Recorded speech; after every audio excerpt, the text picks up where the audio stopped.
I want to give you this perspective about loving the way that God requires us to love. When we leave the house in the morning, we make sure that we are well dressed and groomed.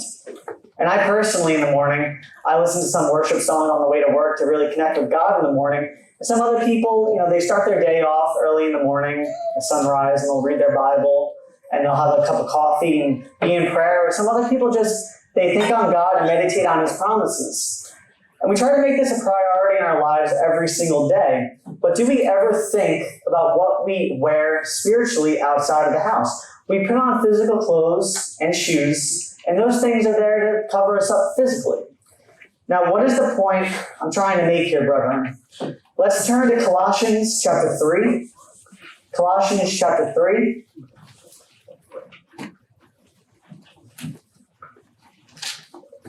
Colossians 3 in verse 12.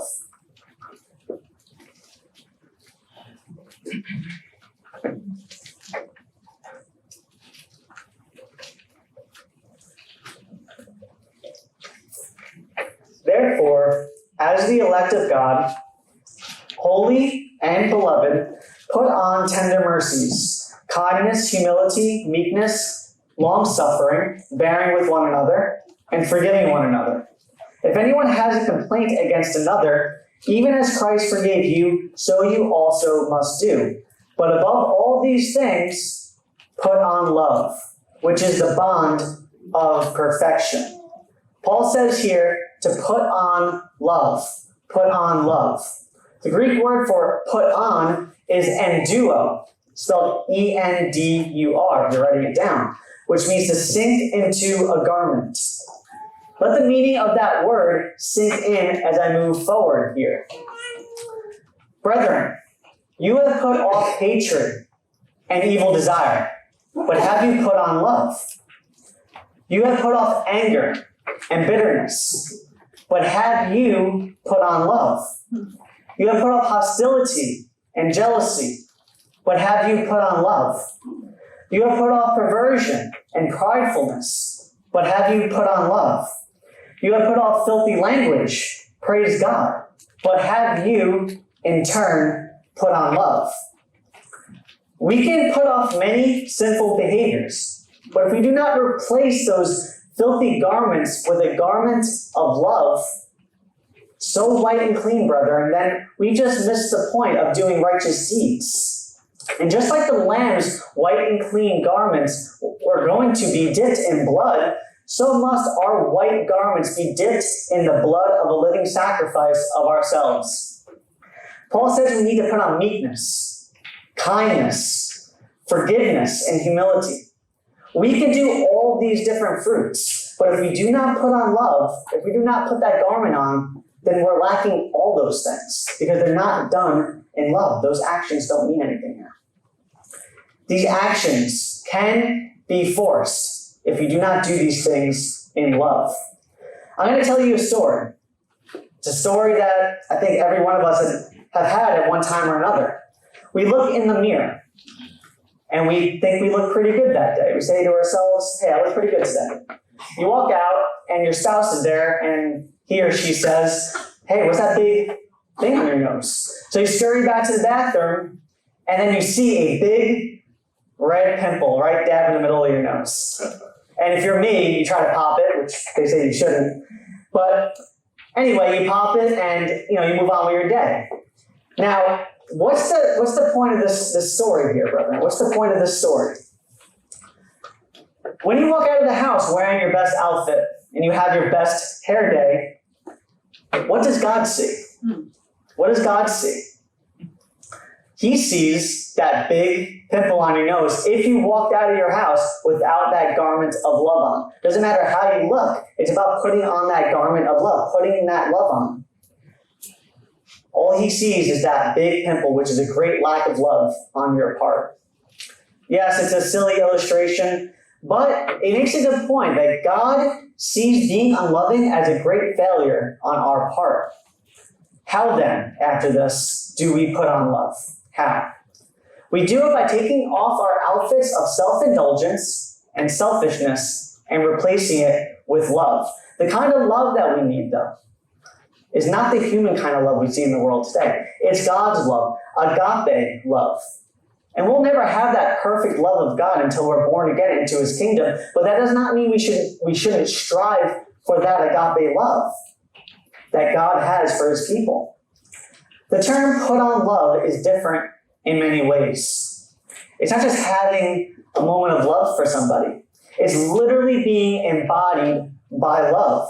The loving lifestyle is draped over you for all to see at all points of your life. And when you wear an outfit, what does everybody see? Everybody on the outside sees that outfit you're wearing. And when you put on love, people on the outside, they're going to see love. And Paul says that love, in that Colossians scripture, is the bond of perfection. It's the bond of perfection. If you love, all the other things follow. All those characteristics of the fruit of the Spirit follow when you love, because that is what makes you perfect. It's what made Christ perfect. When Christ died on the cross for us, he showed us what love is. Showed it to us. He became that bond of perfection. And he bonded us all together as well as one unit through his sacrifice. And more so when we're all one family in his family in the kingdom. And when we show love like he did, we receive that bond of perfection, which is that sacrificial love of Christ. And we need to have that kind of love, a sacrificial kind of love. Let's look at a definition for bond. A definition for bond. It's a thing used to tie something or to fasten things together. This world is lost right now. So lost. And more than ever, we need a bond of perfection that binds us to God and binds us to each other. When we put on that kind of love, only then can we move towards the perfection that God expects of us. Let's turn to 1 Corinthians chapter 13. 1 Corinthians chapter 13. In verse 1. Let's see how important love is.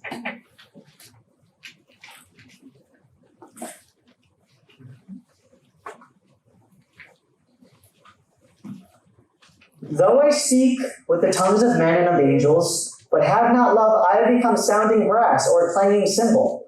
And though I have the gift of prophecy and understand all mysteries and all knowledge, and though I have all faith, so that I can remove mountains, but have not love, I am nothing. And though I bestow all my goods to feed the poor, and though I give my body to be burned, but have not love, it profits me nothing. None of these things matter if you do not do them in love. None of these things matter. Loving others is what God requires of his people. And we can do just about every good deed in this world, and it can all be for naught, because we didn't do it out of love. It profits us nothing, as Paul says. And what did Jesus say? Jesus said, don't just love those that love you back, but love your enemies. Love those that persecute you and hate you. And our love needs to spread not just to people that we're involved with or just the church, but the entire human race, the whole population of the people that God created. And remember that those that are out in the world, they're eventually going to be called. They're eventually going to be converted when they find out the full knowledge of God and when they become born again. And they're going to remember how we treated them when they were outsiders. And we don't need to show them that way of love, the way of Christ, right now and be lights unto them. We cannot love the world, as Christ said, but we can love those that are in the world. What is our conduct? What is our conduct outside of services? When people see us, do they see Christ in me? Do they see us dressed in his agape love? Are we unmistakably his? Are we his? We need to think on these things and see if we are clothed in love. Are we going to choose the garment God laid out for us to put on? Brethren, we cannot be found naked the way Adam and Eve were. If we are found without our garment of love, we are indeed naked in the sight of God. And if we are naked, then we must put a covering on.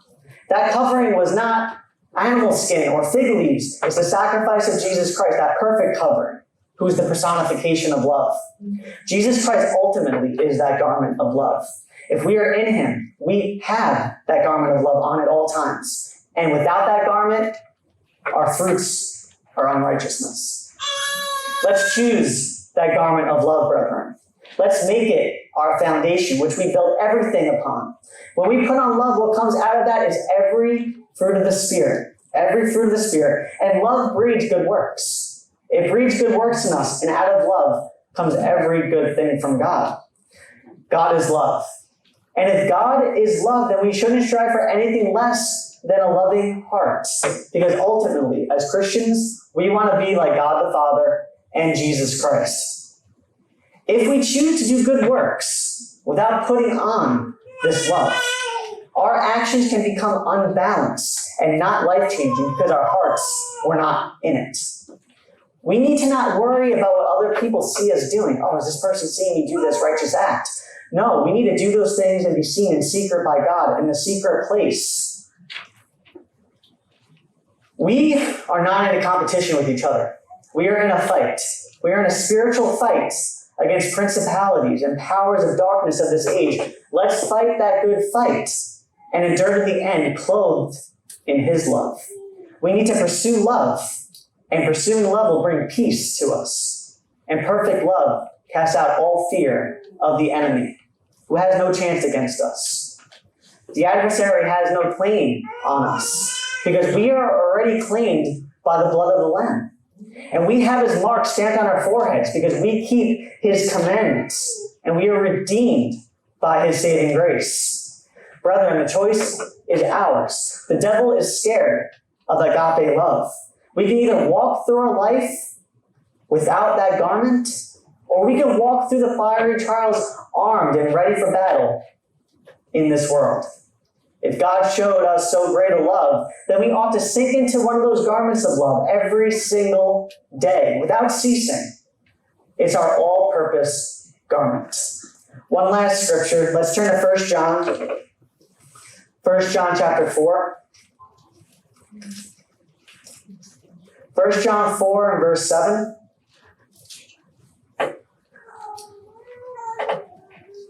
We're going to read through to 11.